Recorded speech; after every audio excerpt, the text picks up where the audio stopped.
What in the hell's going on? What the hell is going on? What the hell is going on? I don't know what the hell he's talking about. You don't have to know what the hell is on it. What the hell's the matter with these guys? We don't know what's going on. What the hell's going on? Who in God's name knows what it's all about?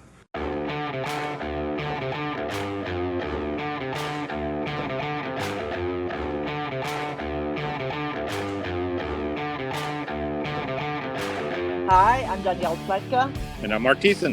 Welcome to our podcast, What the Hell is Going On? Marc, what the hell? What the hell is going on is we're trying to get the schools opened and the teachers' unions aren't going along. People are starting to get vaccinated. Rochelle Walensky, who is the Biden's handpicked head of the CDC, has said that it is safe to open schools and that teachers do not need to be vaccinated in order for schools to open safely, as long as you take other mitigation efforts. But the teachers' unions are digging in. Democrats in Washington are digging in. There was a vote in Congress recently, a bill by Roy Blunt and Tim Scott, that said that they would deny funding to school districts that refused to open after teachers had been vaccinated, and not a single Democrat voted for it. The teachers' unions run the Democratic Party, and the Democratic Party runs Washington. And so our kids are not going to school. So I want to ask you, as someone who's focused on this more than I have, a little bit more about this question of teachers' unions and the Democratic Party and the Republican Party and students came about. But first, I think it's important to talk about the science. So, the mantra of this year has been, well, first the mantra has been Donald Trump sucks, but the second mantra of this year has been follow the science. Listen to the science. So Joe Biden is elected. He's very adamant about that. He spent last year hiding out and worrying about his own safety and security and health. I don't understand why it is that having come into office, having brought in a whole new health team, except for Dr. Fauci, a whole new health team that has suggested that students and teachers are both safe with proper mitigation efforts inside a classroom, that they're resisting this. What's happened? What's going on? First, let's talk about the science. Dr. Walensky made her comments, and of course, she was brushed back by Jen Psaki, the White House press secretary, saying she was speaking in her personal capacity. Now, no, she wasn't. What does that mean? She's not. She was speaking as the head of the CDC during an official briefing of the White House COVID response team in a Zoom call with the CDC logo behind her. She was not speaking in her personal capacity. She was speaking in her capacity as a scientist. And a team of CDC scientists just published a review in the Journal of the American Medical Association of all the studies. There are numerous studies about the safety of opening schools, and they found, this is a quote, there has been little evidence that schools have contributed meaningfully to increased community transmission. And indeed, the CDC researchers pointed out that a study of 17 Wisconsin schools found that after taking basic mitigation measures, quote, COVID-19 incidence was lower in schools than in the community.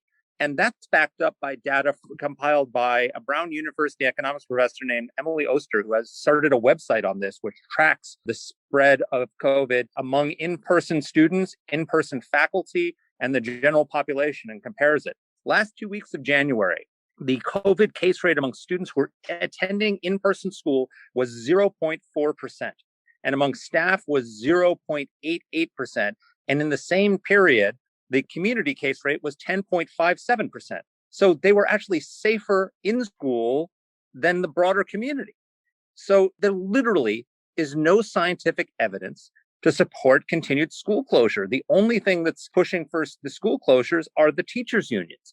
And to get to the question you asked about Biden, he's basically, instead of pushing back on the teachers' unions, which is what he should be doing, he's giving them a pretext by saying, well, this is why you have to pass my $1.9 trillion COVID relief package so we can get schools mitigation, better ventilation and $129 billion for better ventilation and other things for the teachers.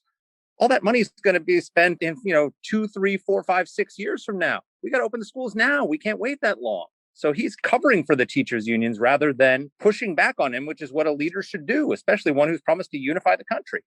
One of the most important elements of this is not teachers' unions, politics, Democrats, Republicans. One of the most important elements, I think, to understand is the impact that COVID and the closure of schools has had on children. You have kids, I have kids. First of all, it has widened the divide between the haves and the have-nots in ways that I think are appalling, horrifying. What we've seen is that people who have choices can send their kids to private school where they have hybrid options, but people who don't have choices, people who are poorer, people who are in the inner cities, minorities, they are being crushed. And what I don't get is why that is not an issue for more people. Set aside the politics, set aside the Democrats, the unions. Why is this not a national crisis? I mean, the numbers, when in researching for this podcast, I have looked at 24% increase in hospitals for mental health related visits from children aged 5 to 11. Food banks with hungry families because kids are not getting free school lunches have been absolutely hit hard. 17 million children who are in danger of not having enough to eat. And then there's the aptitude test, the base learning that you're hoping that kids are getting. One national testing organization reported that the average student in grades 3 through 8 that took a math assessment this year fell back 5 to 10 points from the previous year. And Black and Hispanic students and the poor fell back even further. Why is there not an absolute uproar from parents, no matter who the hell they voted for? It's just, for me, looking at these numbers makes me want to go out and hit somebody. Well, I think there is an uproar from parents. It's just the problem is teachers' unions are all about the interests of grown-ups, not the interests of kids, right? They're all about, like any of these public worker unions, they're all about patting the teachers rather than doing the best thing for the kids. And look, just like I pointed out, there's no scientific evidence to support closing schools. The evidence is piling up that those school closures are doing irreparable harm to these kids. I mean, you've cited all the data on how the testing is going down. The lifetime impact on poor and minority and disabled kids is going to be irreparable. There's a new study by a group of professors from Yale, Northwestern, and the University of Pennsylvania found, and this is a quote, 1 year of school closures will cost ninth graders in the poorest communities a 25% decrease in their post-educational earning potential. John P. Daly, one of our colleagues here at the American Enterprise Institute, pointed out there's a McKinsey study that estimates the average student could lose between $61,000 and $82,000 in lifetime earnings solely because of these learning losses. So we are doing irreparable damage to poor and minority, all kids who are out of school, but in particularly the most disadvantaged. And as you point out, the elites can send their kids to private school. People with choices and with money can send their kids to private school. The great crime here is that these kids are they used to be trapped in failing public schools. Now they're trapped on Zoom and they don't have any choices. They can't get out because there's no school choice. The parents don't have any power. And so the teachers' unions literally have these kids trapped on Zoom and are destroying their lives. I don't think it's an exaggeration to say that. Honestly, I'm speechless about the whole thing. I looked at some of the data about student suicide, and it breaks your heart. In Las Vegas, the schools have been closed and they're trying to reopen because what they've seen just in this one county, Clarke County, is that over the 9 months of school closure, they had 18 suicides of children because, forget about the learning, forget about their earnings power. They have no network. They have no safety net. These kids are, if they're lucky, they're on Zoom. Most of them are not even on Zoom. And imagine the feeling of isolation and loneliness that would drive a child to kill themselves. How can anybody argue that the opposite is true? I don't get it. And I don't get why it is that there is not a national furor about this. You say it's the teachers' unions. I'm sorry. People still are able to pick up their newspapers and learn the facts that we've just been talking about. Well, I'll tell you what, the only way we're going to solve this is if our political leaders step up and take a leadership role. And quite frankly, we have one of those leaders who's doing that with us here today. So we're lucky to be joined by Governor Kim Reynolds of Iowa. And the reason we asked her to join us today is because she has pushed through legislation that is forcing all Iowa schools to offer in-school options to all of the students of the state. Governor Reynolds assumed office in 2017. Before that, she was the lieutenant governor of Iowa. She's been a member of the Iowa Senate. She's also a mom and a grandmother and a parent of teachers. So she is deeply immersed in both the politics, personal and state level, of this issue. We're really lucky to have her. Well, Governor, welcome to the podcast. Oh, thank you. I'm happy to be here. Well, good. We're happy to have you. So you just signed a law into place requiring Iowa schools to give parents the option to send their kids to school 5 days a week. Tell me, one, why you did that and how it's going. Well, first of all, I want to give a shout out. The vast majority of our school districts across the state have had their kids in the classroom safely and responsibly since August. Even through kind of our brief surge that we saw in November, the vast majority were able to still be in the classroom safely and responsibly. But what we found in our largest school districts across the state, we had the teachers' unions that were winning out, and we had kids that hadn't been in the classroom since August. Finally, we did listening sessions with parents and students and educators all across the state of Iowa. So it was really driven from the grassroots. They organized, they got on a website, they communicated, coordinated. And the stories that I heard were heartbreaking and just unconscionable, to be quite honest. There was no rigor in the online classes. The students made the reasonings for why they should be in the classroom. They were safer there. We had teachers that had been unable to connect with students for over 9 weeks, and there was nothing that they could do about it. The lessons for the day ranged from 60 minutes to 90 minutes, and they were done. And again, they said, even if they were on a hybrid and in the classroom, the teachers weren't in the classroom. So they were in the classroom looking at a screen, and, kids were falling behind. We had 55% in one of our public schools of high school kids and 21% middle school kids that were getting a D or an F. In the fall, we saw 21% decrease in first grade literacy. We just had doctors come out that have data to show that we've had an increase in suicidal thoughts among our young kids. And I just said, enough is enough. The metrics support the kids being in school. We can do it safely. We have our own data. The science supports it. And so at the condition of the state, I said, I want a bill on my desk in the next week to 2 weeks that gives parents the options to be in the classroom 100% of the time, Monday through Friday, as well as going 100% online.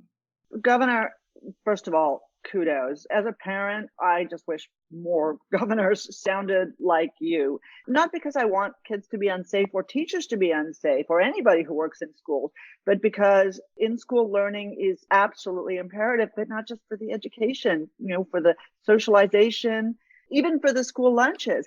So tell me something. I'm looking at the bill that passed in Iowa, and I was interested to see that it passed the Senate by 29-18 and the House by 59-39. Okay, those guys are seeing the same data that you're talking about. They live in the same state and they care about the same families and education that you care about.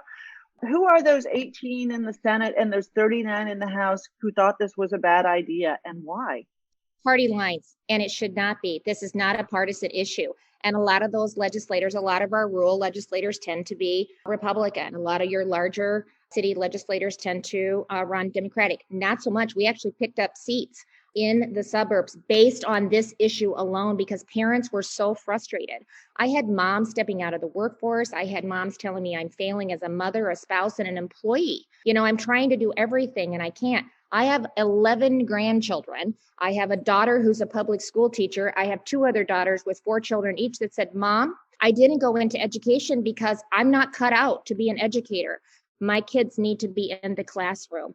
So it came down to party lines, which it absolutely should not have. They were more beholden to the teacher union. This is another thing that I still cannot get past this. And it was verified at a public school board meeting. We had teachers in one of our larger metropolitan areas, Des Moines, that actually took a vote not to be considered essential workers.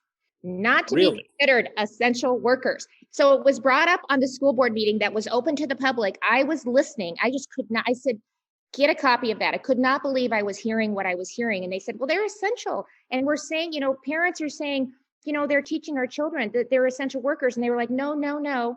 They took a vote not to be considered essential. But yet in every other word, they need more money to do their job. They weren't putting the students first. All of the data supported that we could do this safely and responsibly. There was not spread in the classrooms. It was happening outside of the school building. And we just have a ton of data to support that. And so finally, they're back in and we're moving through, and we provided PPE. We moved them up on vaccination list, just to make sure that we could take everything off the table and everybody felt comfortable being back in the classroom. Well, how have the teachers' unions responded to what you're doing? I know Governor Scott Walker very well, and did he have a big fight with the teachers' unions in his state. And the way he solved the problem was to get rid of collective bargaining for teachers in his state, except for salary. How did you get around the teachers' unions and their collective bargaining powers? Oh, you did? We did that a couple years ago. We took Scott's lead. So I was lieutenant governor at the time, and we actually had Scott, he video conferenced in to kind of, encourage our legislators to move forward with that, except for salaries. And then it's tied to, a certain percentage increase. But we were able to do that, and at the time they thought education would be just abolished, that it was going to fail and it was going to completely end and our children weren't going to be taken care of. And, that's not the case. We've moved through all of that. But still, in some of our larger school districts, they still have quite a handle on the school board. That's the other thing I think that we need to talk about. And it's going to change, because I now have parents that never, ever, ever thought that they would run for office that are now gathering signatures because we weren't paying attention to local races. And I think now we know how important school boards and city elections, city councils are as we look back and reflect on how different states and communities moved through the pandemic. How important was the collective bargaining reform to your ability to do this? Because one of the things Scott told me, he said, if Mayor Lightfoot had Act 10 in Illinois, she'd just be able to tell the teachers unions, the teachers are going back to work, done. Yeah, well, exactly. We passed the legislation and we moved forward because we could, and you can. Governor, in a year in which we have been talking so much about opportunity and diversity and inclusion and about the plight of underprivileged communities in our country, one of the things that really stood out to me is the impact of school closures on Black and Hispanic communities. And, how these kids are falling further behind, and that there's even a greater disparity between Blacks and whites and other communities now during the pandemic. How are you trying to address that? Because what I was reading about Iowa is that there's a lot of doubt in the inner cities about the wisdom of opening schools. How are you trying to handle that process? Well, to your point, that is exactly the population that has been left behind. And so we have been going into those communities and talking about options. So not only, when I talk about teachers not being able to connect with students for over 9 weeks, that's our inner city public school system.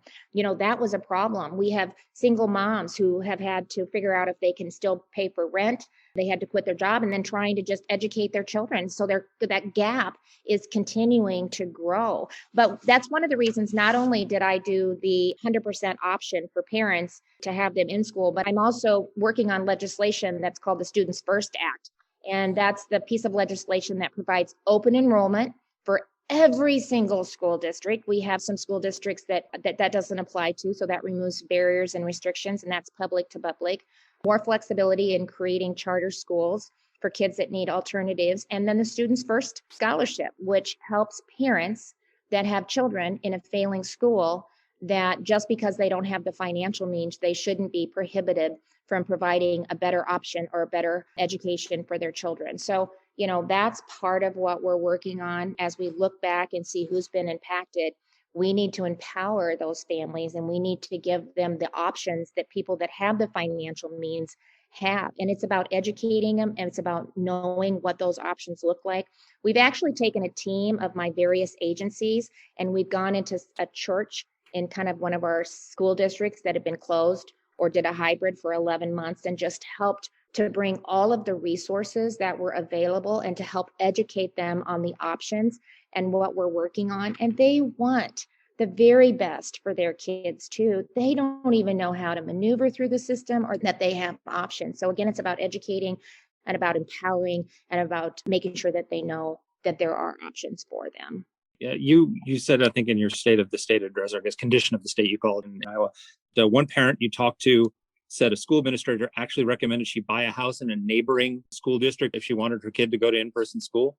Yeah, I wanted to be sure and tell you that because it was on one of the Zoom meetings that we had. I mean, the school boards were bullying parents, literally bullying. I had parents tell me they were afraid to go to the meetings. They weren't allowed to ask questions. They weren't given answers. Every time they would give them a metric to hit to bring the kids back into the classroom, they would move it. They wouldn't base it on state data. And this parent was a professor at Iowa State, and she was teaching in the classroom. She offered assistance in kind of walking through the mitigation efforts that they put in place and why you can do it safely and responsibly. They told her no, they don't need her help. She was volunteering it. And then they said, if you want your child to be in the classroom, then you should just go buy a house in the neighboring district. Now, how just unconscionable is that? These are taxpayer dollars. We're paying for this system, and then these parents are being treated this way. I wanted to ask you about testing. So one of the things that really lays bare the impact of schools being closed and children being denied in-person education is a drop in testing scores across the country. And obviously, there are communities in need that are being impacted even more. One of the responses that I'm seeing here in my home state of Virginia is that schools are pushing against that testing. In other words, they're not worried that the kids are doing badly. They're worried that people are. It's going to be reflected on them. Exactly. And so I just saw the University of Virginia, which is one of our state schools, is now not going to require either the SAT or the ACT for the next 2 years. You've kind of taken an opposite tack. Tell us a little bit about your thinking. Yeah, I think we'll be one of the few states that are actually moving forward with the assessments. And I think it's imperative that we do that. So we have some understanding of the impact on our children and that we know where they're at, where we need to start the remediation efforts, what we need to focus on, and how, from a funding perspective, what does that look like too, to make sure that we have the resources to get these children not only caught up, but able to move forward. A 21% decrease, and we had the majority of our schools open. That is significant in first grade literacy. Think how that impacts a child moving forward. If they're not reading by third grade, then they pay for that through the rest of their educational experience and beyond. And so the other thing that I found very concerning when I was doing the listening sessions is that a lot of the schools, they weren't doing final exams. They were just doing chapter exams because they knew that the kids couldn't pass a comprehensive final exam based on the amount of time that they were teaching the courses. So they're just, they're watering down everything. They're not holding themselves accountable by not doing the final exam, by not doing the assessment, by not actually, seeing where the children are at and how they move forward with that. Exit question for me. How do you see this playing out nationally now? People in the next coming months are going to get vaccinated. Kids are going to start going back to school in the fall in all likelihood. We're going to get to some semblance of normal. How is this a teaching moment that we can move forward on? I mean, how do we galvanize this to really push for breaking the power of the teachers' unions and pushing for real education reform, like real school choice? Like, I just found it unconscionable that teachers refuse to teach, but also refuse to give the parents the money so they can take their kids to schools that do want to teach. Like, right. How do we use this as a moment to move education reform forward? If we don't take advantage of this moment and the data that we have been handed and the data that we're going to see moving forward, then shame on us. We need to turn this over to parents. We need to give parents control of their children's education, bottom line. And to your point, how can you say, I'm not going into the school district, I refuse to teach your children, even though all of the data and the science supports that we can do this safely and responsibly, yet we're not going to give you the option to move your child to another alternative. That's ridiculous. And our story is the same as other states. Our private school systems have been up and going since day one, and they have done it safely and responsibly. So, that's why we're going bold, we're going in. That's why we're doing the Students First Act. And I hope other states will follow suit. I'm working on the House. I've got some work to do there. It passed through the Iowa State Senate with Republican support, of course. So we're hoping we can get it through the House and then really be an example for other states to follow. But I know other Republican governors are also looking at that as well. They like to tell me, oh, it's local control. It's local control. You should, that's what this state is built on. And my definition of local control is parental control. I think parental control is the very definition of local control. And that kind of sets them back for a little bit. That's hard to argue with, right? Absolutely. Speaking as a parent, amen. Amen. Well, Mark asked exactly the question about national efforts that I was going to ask you. And so it leaves it to me to thank you. Thank you so much for what you're doing, for your leadership on these issues, and for taking a little time to chat with us. Good luck. I appreciate it. Thank you. Thanks for helping raise awareness. I appreciate it. Thanks for what Thanks you're doing, Todd. Governor. Take care. So thank God we've got leaders like Governor Reynolds who are taking a no holds barred approach to this and forcing the recalcitrant teachers unions to finally do their jobs and teach our kids. I wish more governors would do the same thing. And it's interesting that the reason she's able to do it is because, you remember I wrote a book with Scott Walker years ago called Unintimidated about his fight to pass Act 10 in Wisconsin, which was a bill that eliminated collective bargaining for public workers, including teachers, for everything except pay. And Iowa took the model that Scott passed in Wisconsin and applied it in Iowa. And that is what has made the teachers unions powerless to stop what she's doing right now. I was talking to Scott about this a few weeks ago when Mayor Lightfoot in Chicago, who basically is her heart's in the right place. She wants to force the teachers unions to go back into the classroom, but she can't because they have collective bargaining power and she has to negotiate with them. And one of the things Scott said to me is like, if she had Act 10, she could just order them in, be done. There's two lessons I think we take out of this is one, we need school choice. We need to put the power back in the hands of parents and away from the teachers unions. And two, we need to reform collective bargaining. There is no reason that the teachers union should have the power to keep their teachers out of schools, especially like in Fairfax County, the teachers union said, we want to be first in the vaccination line. And then so they put them first in the vaccination line and they said, we're still not going back until the kids are vaccinated. It's like, there is no approved vaccine for kids under 14. It doesn't exist. There's been no studies. And some teachers unions saying, we're not even going to come back in the fall. These unions have to be broken because they are literally destroying the lives of children. So help me understand this, because honestly, I just don't get it. There are teachers in private schools who are going to school. There are teachers who are in religious parochial schools that are going to school. There's data that shows that teachers are probably safer in the school environment than they are in their community. When did the teachers unions become anti-student? And by the way, are they really representing? They've always been anti-student. But why? I don't understand. These people went into teaching because they loved the job. They loved the kids. Why is there a lot of the unions? I don't think a lot of the unions are actually teachers anymore. It's a racket. The unions are all about unions. They're all about the power of the unions, the enrichment of the union bosses. I mean, one of the things that Act 10 did in Wisconsin that broke is that it made what really got them mad. They didn't care about a lot of the other stuff in the bill. The one thing that really got them mad is that they could no longer require teachers. They made union dues voluntary instead of mandatory, right? Because it's all about the money. They would have given up anything as long as they could mandate that teachers had to pay their union dues, because it's all about the unions and getting money. And I think a lot of these unions see this as a potential cash cow. Oh, they want us. Well, what can we get for it? We've already got $119 billion for state and local schools. Let's get another $129 billion. And let's use COVID as a pretext to get as much money as we can. It's a racket. And if you want to see how bad this is, just imagine, I was just shocked by what the governor said about how one group, school district, the teachers voted not to be considered essential workers. They don't consider themselves essential. I mean, can you imagine if millions of grocery clerks decided we're not showing up for in-person sales and we're unionized and so we're not going to show up and sorry, America, you're going to start. We're not working. All these grocery clerks showed up for work. And now you've got teachers who have not been showing up for work, cutting in the line ahead of the grocery clerks who did to get the vaccine and then still saying they won't teach. I mean, what is wrong with these people?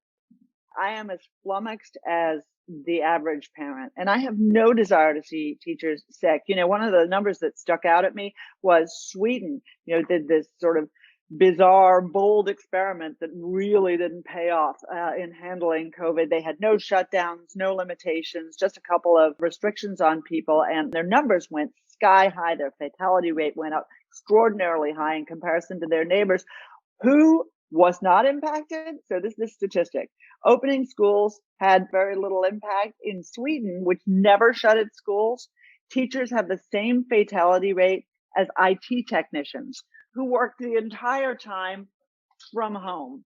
But also, for those of us who sit all day on Zoom in, a small room and are miserable staring at our computers, why are teachers willing to continue doing that? I think it's for those who actually care about teaching, it's harder on them. For those who care about students, the data is decisive. It sounds to me like this is a ripe time for a revolt against the teachers' unions. Joe Biden could have a Sister Soldier moment here and do the right thing. Yeah. And I'm sure there are millions of teachers in these public schools who want nothing more than to get back into schools, but the teachers' unions won't. And the school districts that are beholden to them won't let them do it. It's not like they have choice either, right? It's not like if you're a teacher in Fairfax County and the teachers union says we're not going to school unless X, then you can say, well, I'll teach in person. Doesn't work that way. So I think we need to do two things. We need to break the teachers unions, and we need to do it by, one, removing their collective bargaining power, and two, by putting the money in the hands of parents, right? Because they only get away with this stuff because parents have to send their kids to the schools in their districts and they don't have any control of the money. If parents had the control of the money and the schools were behaving, they would have to respond like a business does, right? Which is to service the clients. Unfortunately for these schools, the clients are not the kids. The clients are not the parents. The clients are the teachers unions. And that's who they service. And the only way you break that is by putting the money in the hands of the parents and by breaking the power of the teachers unions for collective bargaining, or else none of this is going to get solved. Well, this is the note on which I wish to go out, which is, do not tell me that you care about the underprivileged, about minorities, about equity, about diversity, or about the rights of the least privileged among us if you don't care about these kids going to school. If you don't care about them going to school, I don't give a damn what you say. You don't care about them at all. And Period. save me your End of rhetoric about story. inequality. Yeah, bingo. All Yeah. right. Well, we've ended on a note of beautiful agreement here. Folks, don't forget, share the podcast with your friends, subscribe, review. I don't know what else you can do. Review it again. And remember, we've turned things around. Send me your complaints. Send all your flattery to Mark. Mark, did you get a ton of emails last week with all that flattery? A constant stream and complaints about you. Oh, thank you. Forward those to me, please. And tech, as always, to our producer, Alexa. Thanks, everybody, for listening. Take care. Our producer is Alexa Santry, and a special thanks as well to Olivia Leslie and AEI's digital strategy and video teams. Let us know what topics you'd like us to cover. You can get in touch with the show by emailing us at whatthehell@aei.org. Or you can reach us on Twitter. I'm at dpletka. And I'm at Mark Thiessen. That's Mark with a C. Please rate and review the podcast. If you like the show, subscribe, share it, comment on Apple Podcasts or wherever you're listening to this. Thanks for listening.